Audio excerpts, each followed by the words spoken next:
Good morning everyone. स्पर्धा गुरु study चॅनलमध्ये आपल्या सर्वांचं स्वागत आहे. आपण बघत आहे part 4 world most famous organisation. हे आपल्याला उपयुक्त आहे MPSC, UPSC, SSC, railway examination आणि अदर जे एक्झाम्स आहेत त्या सर्व परीक्षांना आपल्याला उपयुक्त ठरेल. तर यामध्ये आणखी आपण काही महत्त्वाच्या संस्थांबद्दल माहिती घेणार आहे. याच्या अगोदर आपण जवळपास 11 संस्थांबद्दल माहिती बघितल्या जी जगामध्ये अतिशय महत्त्वाच्या प्रसिद्ध आहेत. आणि आता यामध्ये सुद्धा 4 संस्था जे नुकत्याच चर्चेमध्ये होत्या आणि ज्यामध्ये माहिती आपल्याला बरीचशी घ्यायची आहे तर ते बघणार आहे. तर थोडे लेक्चर मोठं होण्याची शक्यता जास्त आहे, कारण याच्यामध्ये काही महत्त्वाच्या संस्था ज्या सध्या जास्त चर्चेमध्ये होत्या. तर आज 4 संस्था कोणत्या बघणार आहे. त्यामध्ये पहिला आहे IFC, त्यानंतर दुसरा आहे WTO, तिसरा आहे WHO आणि चौथा आहे IEA. तर हे 4ही संस्था महत्त्वाच्या, याबद्दल आपण माहिती घेण्याचा प्रयत्न करू आणि जे परीक्षेच्या दृष्टिकोनातून जे पॉईंट्स आहेत ते कव्हर करण्याचा प्रयत्न करू. तर पहिली संस्था आहे IFC. हे त्याचा लोगो आहे. International finance corporation. हे वर्ल्ड बँकेचा ग्रुप आहे आणि याच्या अंतर्गत कार्य करते. तर याची जी स्थापना झाली 20 जुलै 1956ला, ज्याचं मुख्यालय आहे वॉशिंग्टन DC अमेरिकेला. आणि जे मेंबरशिपमध्ये सदस्य आहेत ते 184 आणि सध्या एक्झिक्युटिव्ह व्हाईस प्रेसिडेंट CEO आहे ते फिलिपी ली ऑरिओ. हे सध्या त्याचे व्हाईस प्रेसिडेंट आहेत आणि सध्या जे काही प्रेस नोट असतील तर ते हे रिलीज करण्याचं काम यांच्याकडेच आहे सध्या. तर याचं पर्पज आहे, पहिला आहे प्रायव्हेट सेक्टर डेव्हलपमेंट म्हणजे खाजगी क्षेत्राचा विकास, आणि दुसरा आहे पॉवर्टी रिडक्शन म्हणजे गरिबी दूर करणे, निर्मूलन. Since 2009 the IFC has a focus on following म्हणजे 2009 पासून खालील क्षेत्रांवरती जास्त जोर देत आहे IFC. तर पहिला आहे इन्क्रीज सस्टेनेबल ॲग्रिकल्चर ऑपॉर्च्युनिटी म्हणजे कृषी क्षेत्रामध्ये संधी निर्माण करणे, शाश्वत संधी निर्माण करणे. दुसरा आहे improve health care and education म्हणजे जे आरोग्य आणि शिक्षण क्षेत्र सुधारणा करणे. त्याच्यानंतर दुसरा आहे increase access financing for a micro finance and business client advance infrastructure म्हणजे जे काही पायाभूत सुविधा आहे ती निर्मितीसाठी म्हणा किंवा मायक्रो फायनान्ससाठी म्हणा किंवा बिझनेस करण्यासाठी महत्त्वाचं म्हणजे फायनान्सिंग सपोर्ट पुरवण्याचं काम करते किंवा निर्मिती करण्याचं काम करते. त्यानंतर आहे to help a small business grow revenue आणि लहान जे बिझनेस आहे त्याचं जे रेव्हेन्यू आहे म्हणजे उत्पन्न ते वाढवण्याचा प्रयत्न करते. त्यानंतर आहे सहकार्य करते.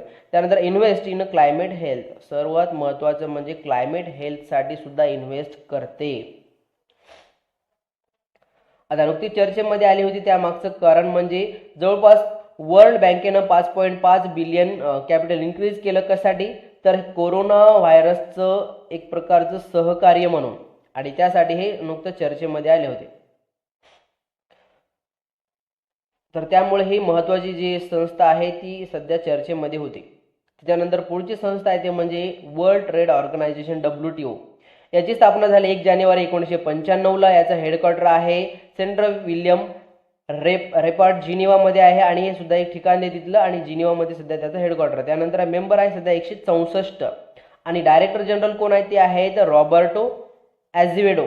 आणि सध्या हे 2013 पासून तर 31 ऑगस्ट 2020 पर्यंत असणार आहेत. 31 ऑगस्ट 2020 पर्यंत असणार आहे का सध्या त्यांनी घोषणा केली. त्यानंतर याचा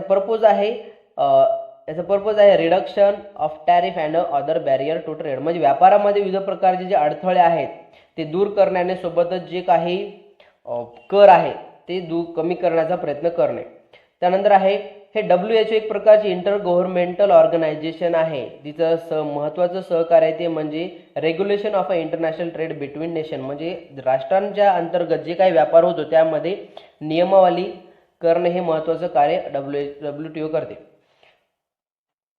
तर गॅट आपल्याला माहीत असेल, the general agreement on trade. हे जे आहे गॅट हे कशासाठी करण्यात आलं होतं?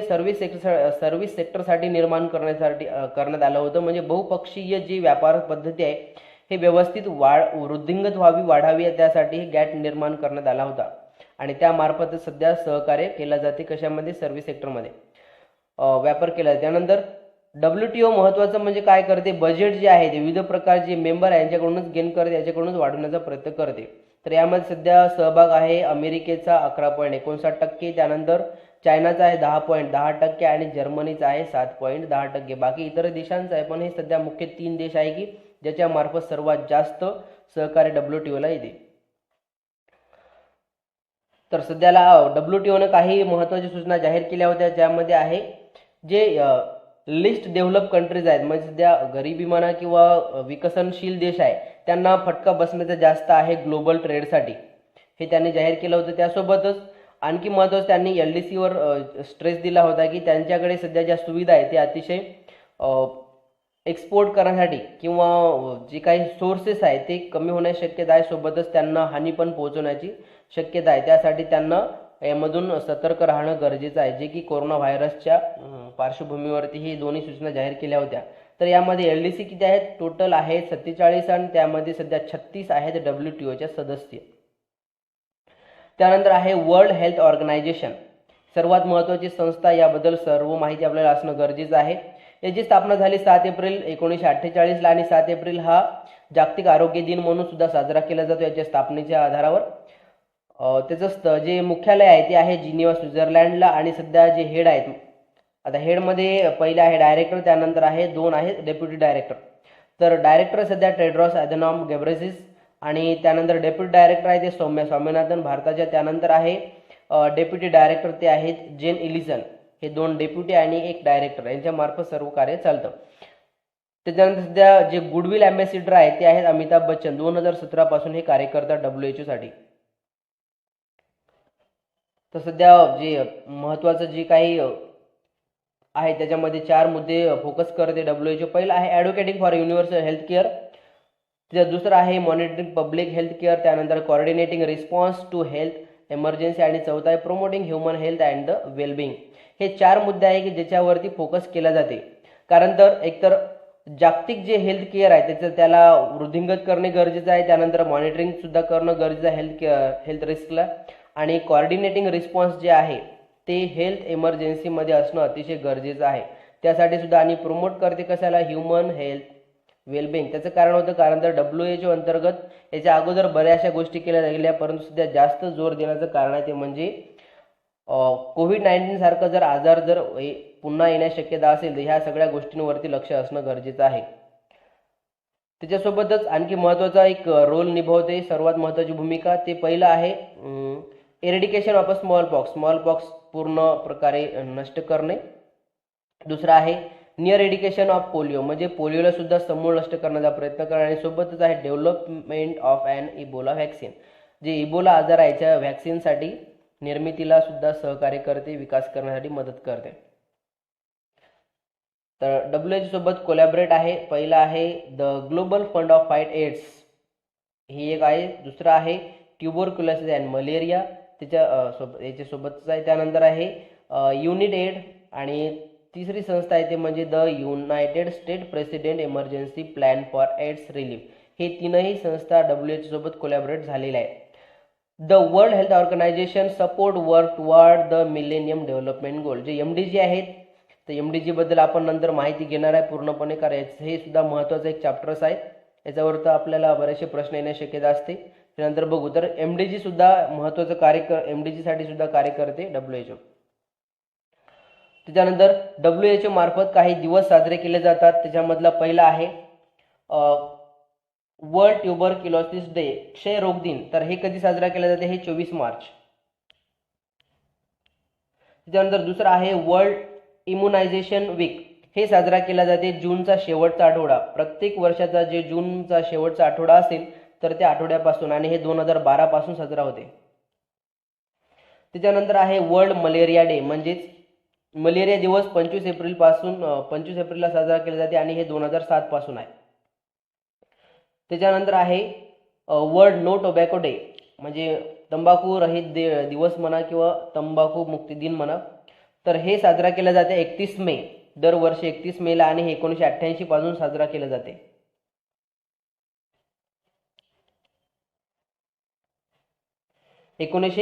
पासून. त्यानंतर आहे वर्ल्ड ब्लड डोनर डे, म्हणजे जागतिक रक्तदाता दिवस, हे आहे 14 जून, आणि हे साजरा केला जाते 2005 पासून सेलिब्रेट.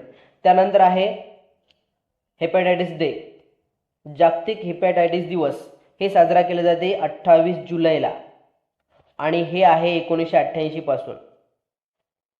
त्याच्यानंतर वर्ल्ड एड्स डे हे आहे 1 डिसेंबर आणि हे कधीपासून, हे सुद्धा 1988 पासूनच.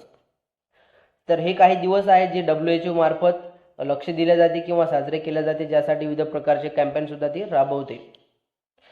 आणखी बरेचसे आहेत ज्याच्यामध्ये पण आपण फक्त मुख्य दिवसच घेतलेले आहेत. बरीचशी माहिती आपल्याला आणखी WHO बद्दल घ्यायची आहे. तर बघूया पहिले हिस्सेदारी बघू कोणाचं किती कॉन्ट्रीब्युटर आहे WHO मध्ये मदतीसाठी. तर USA सगळ्यात जास्त देते 15.9%. त्यानंतर आहे गेट जे बिल गेट्स आहेत आणि मिलिंडा त्यांची वाईफ यांचं जे फाउंडेशन त्यांच्या मार्फत 9.4%. त्यानंतर UK अँड नॉर्थ आयर्लंड यांच्या मार्फत 7.7%. त्यानंतर गावी अलायन्स जे आहे त्याच्या मार्फत 6.6%. जर्मनी मार्फत 5.2% आणि जपान देते 3.8%. तर हे काही हिस्सेदारी आहे WHO ला मदत करणारी. याच्यासाठी सुद्धा बरीचशी चर्चा झाली होती नुकतीच. तर अशा प्रकारे वार्षिक जवळपास 400 मिलियन बजेट असते WHOचं. WHOनं बरेचसे जे कार्य केलेले आहे, जसं की 1998 पासून पोलिओ निर्मूलन कार्यक्रम घेते आणि भारत जे आहे इंडिया त्याला 2012ला पोलिओ मुक्ती म्हणून त्यांनी सर्टिफिकेट दिलं आहे किंवा प्रमाणपत्र प्रदान केलेलं आहे. 2012ला त्यांनी पर्यावरण आवश्यक घटकांवर लक्ष द्यायला सुरुवात केली आणि 2012 पासून पर्यावरणावर सुद्धा लक्ष देते. सोबतच 2018ला WHO ची पहिली जागतिक कॉन्फरन्स झाली आणि ती कशावर होती? ती होती वायू प्रदूषणावर त्यांनी हे घेतली होती.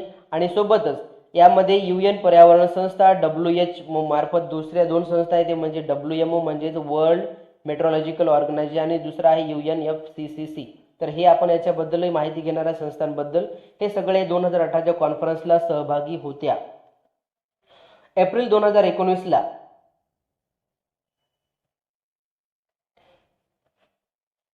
इन 2009 अँड 2000 पहिले हे भाग बघून घेऊ. 2009 ते 2016 तैवानला अलाउड केलं होतं WHO ला मीटिंग करण्यासाठी ऑब्झर्वर म्हणून, परंतु चायनाचं त्याच्यावरती प्रेशर आलं आणि त्यामुळे त्याला जे रिन्यू आहे ते रिन्यू मिळालं, ते स्टॉप करण्यात आलं. हे सुद्धा महत्त्वाची चर्चा चालू होती तैवान, आणि सध्या तैवान आणि चायनाबद्दल सध्या चर्चा चालू आहे जागतिक स्तरावरती. तर ते भाग नंतर बघू आपण. त्यानंतर जे 8 ऑगस्ट 2014चा भाग आहे तेव्हा डिक्लेअर केलं होतं इबोलाला काय जागतिक संकट म्हणून. 8 ऑगस्ट 2014ला इबोला, जसं की आता 2020ला जे जानेवारीचं डेट आहे त्या डेटनुसार कोविड-19ला जसं जागतिक इमर्जन्सी म्हणून तसं इबोलाला केलं होतं 8 ऑगस्ट 2014ला. तर थोडासा भाग राहायला पाहायचा आपला, ते म्हणजे एप्रिल 2019ला नवीन सूचना WHO जारी केली होती. कुठली होती? 2 ते 5 वर्षाखालील जे मुलं आहे यांना कुठल्याही प्रकारचं मोबाईल स्क्रीनिंग असो किंवा कम्प्युटर स्क्रीनिंग असो 1 तासापेक्षा जास्त वेळ देता कामा नये. आणि जर मुलगा 2 वर्षापेक्षा लहान असेल तर त्याला कुठल्याही प्रकारे मोबाईल समोर किंवा कम्प्युटर समोर परवानगी नाकारावी, अशा प्रकारे सूचना सुद्धा जाहीर केल्या होत्या, जे की अतिशय महत्त्वाच्या होत्या.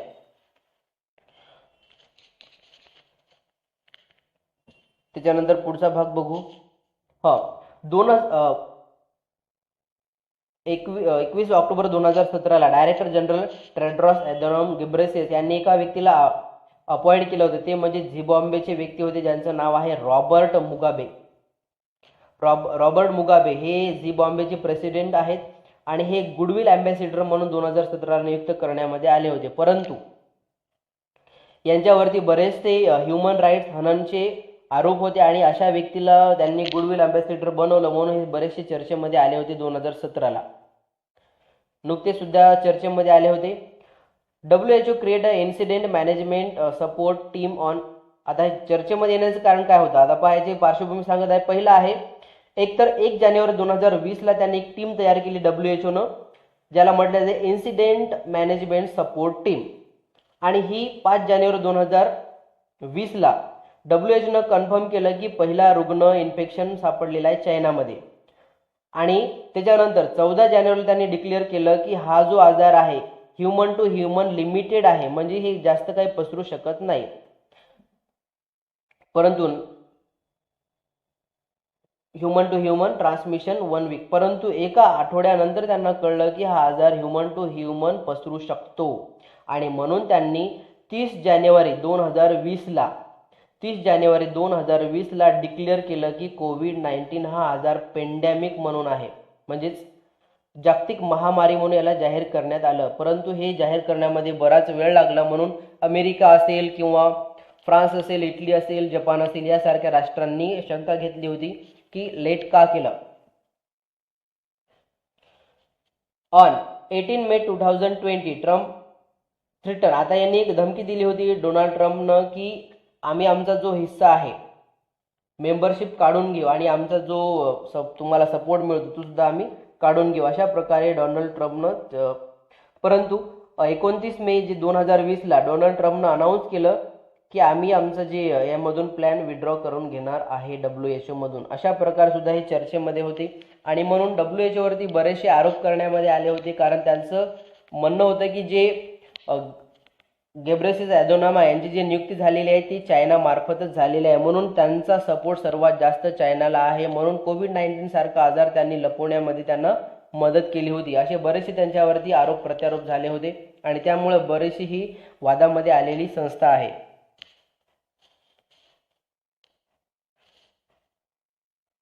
आणि 2019चं जी थीम होती ती होती communities make the defence. Communities make the defence he theme होती यांच्या याची कॉन्फरन्सची. आणि 2018चं जी थीम होती ती आहे know your health. Know your health हे आहे 2018ची.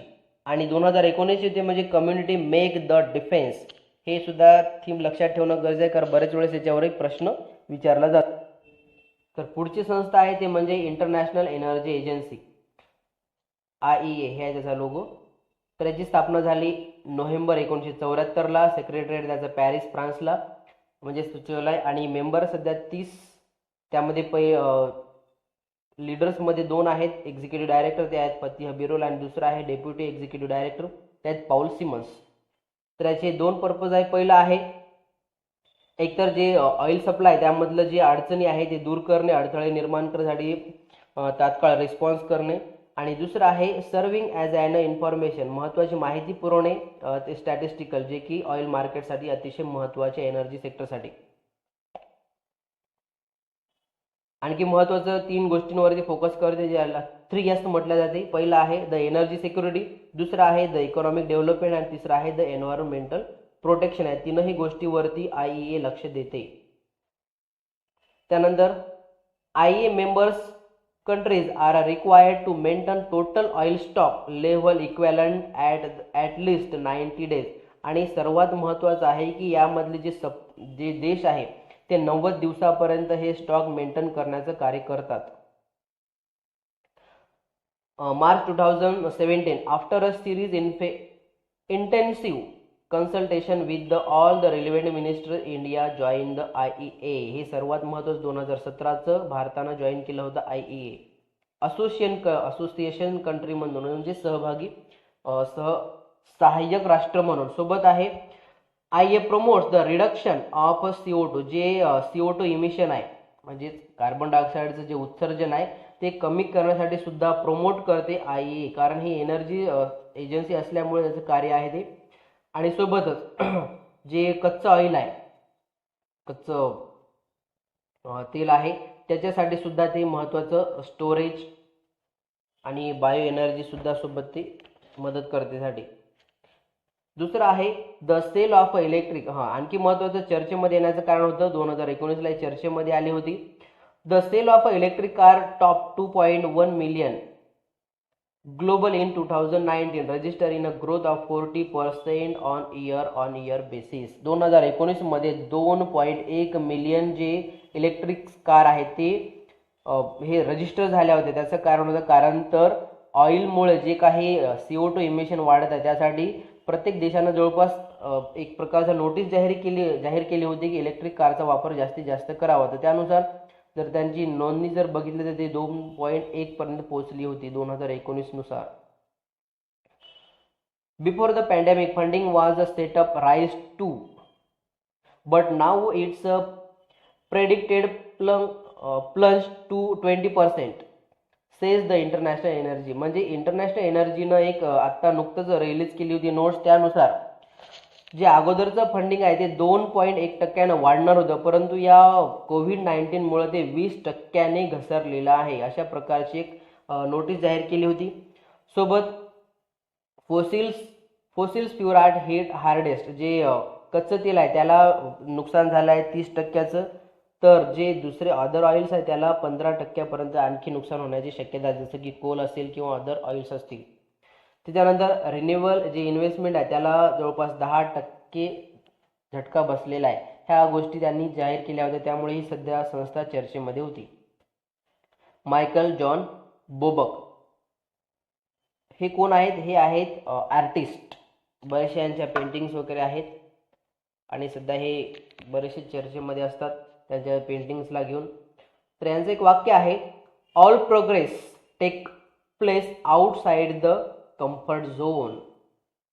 All progress take place outside the comfort zone. म्हणजे तुम्हाला जर काहीतरी जर मिळवायचं असेल, विकास जर करायचा असेल, तर तुम्हाला कम्फर्ट झोनच्या बाहेर जावं लागेल. कम्फर्ट झोनमध्ये असेल तर तुम्हाला कुठल्या प्रकारचा विकास करता येत नाही. आपण सेवा सुविधांमध्ये जर राहून जर जगत असेल आणि सक्सेस मिळवण्याचा प्रयत्न करत असेल तर ते अशक्य आहे. त्यासाठी आपल्याला संघर्ष करावा लागेल, स्ट्रगल करावं लागेल, काहीतरी सोसावं लागेल, त्याच्याशिवाय यश हवं तसं मिळणार नाही. तर मित्रांनो, हे तुम्हाला लेक्चर पसंत असं आलं असेल तर सबस्क्राईब करायला विसरू नका. आणि महत्त्वाचं म्हणजे हे लेक्चर्स आपले गरजू मुलांपर्यंत शेअर करायला सुद्धा विसरू नका. जर तुमच्या काही समस्या असतील, जर तुमच्या काही शंका असतील तर त्या कमेंट बॉक्समध्ये टाकायला विसरू नका. Thank you friends.